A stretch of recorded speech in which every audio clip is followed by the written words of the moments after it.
Hi, my name is Adriana Rodriguez, and I chose to do my presentation on alcohol use disorder. So, one of the reasons why I chose this disorder is because my father has been fighting this disorder for several years. He's 48 years old. He has cirrhosis, high blood pressure, diabetes, and a lot of other health issues that are related to his prolonged drinking activity. He's retaining fluid in his belly due to liver and kidney failure. Which his next treatment option for that is going to be dialysis if we have to get to that point.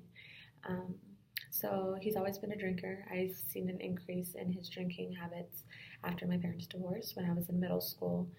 At this point, he was unable to keep a job. He pretty much wasn't able to keep a job because he couldn't stay sober.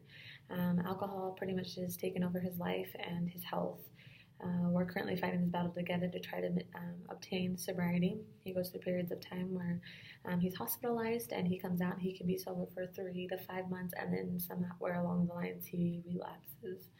Um, so the only way that he can quit drinking, because his body has been so dependent on it for so long, is being monitored by a healthcare professional and medication.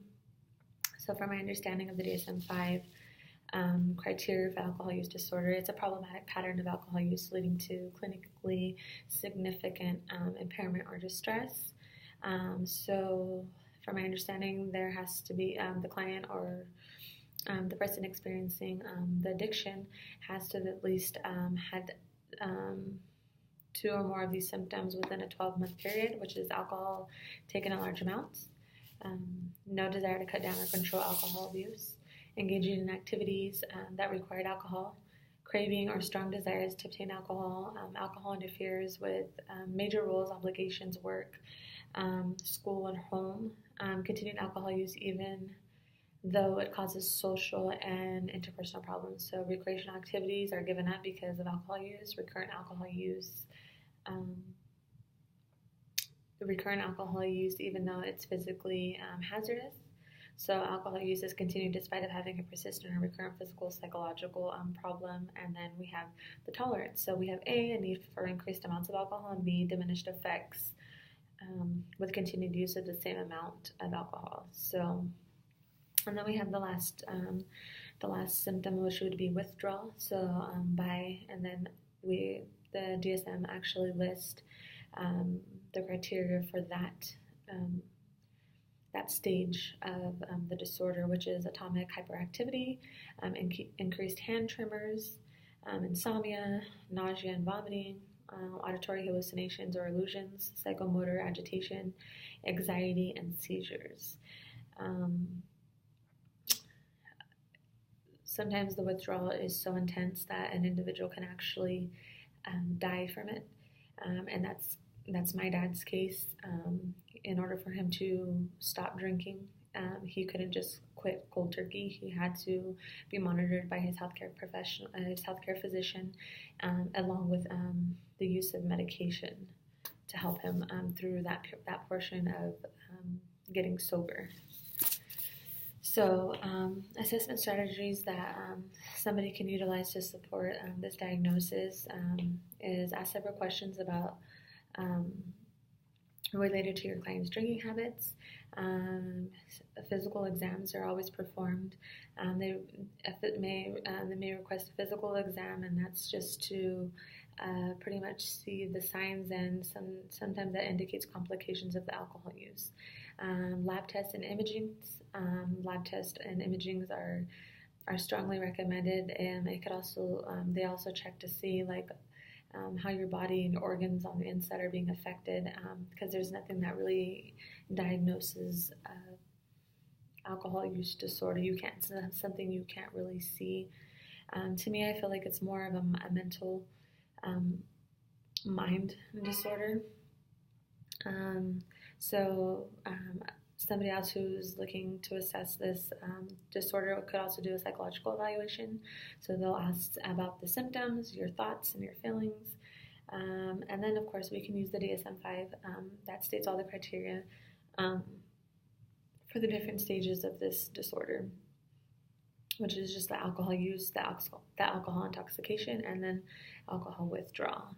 So evidence-based treatments for this disorder, well, we've gone through several. Alcohol's Anonymous, there's meetings that help individuals cope with the disorder.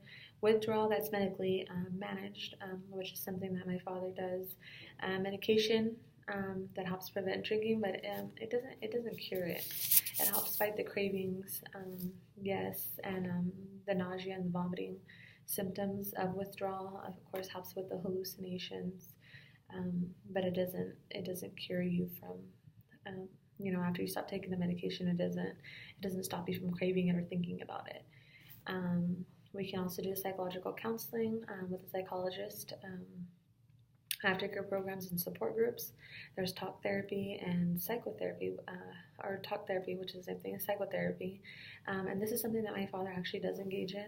When he sees his psychologist, they talk about things he can do to pretty much replace his habit of drinking.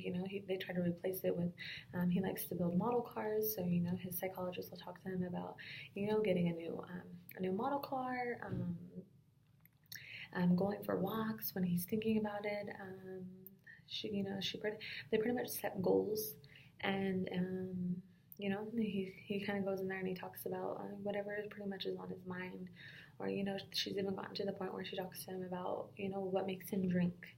At one point, it's because he said he was sad, so then they put him on that the antipsychotic medication to see if that helps boost his self-esteem, and he can choose a different habit. So how researching this disorder has enhanced my own personal and professional understanding of the diagnosis and treatment. From my understanding, I can see how this disorder affects individuals differently.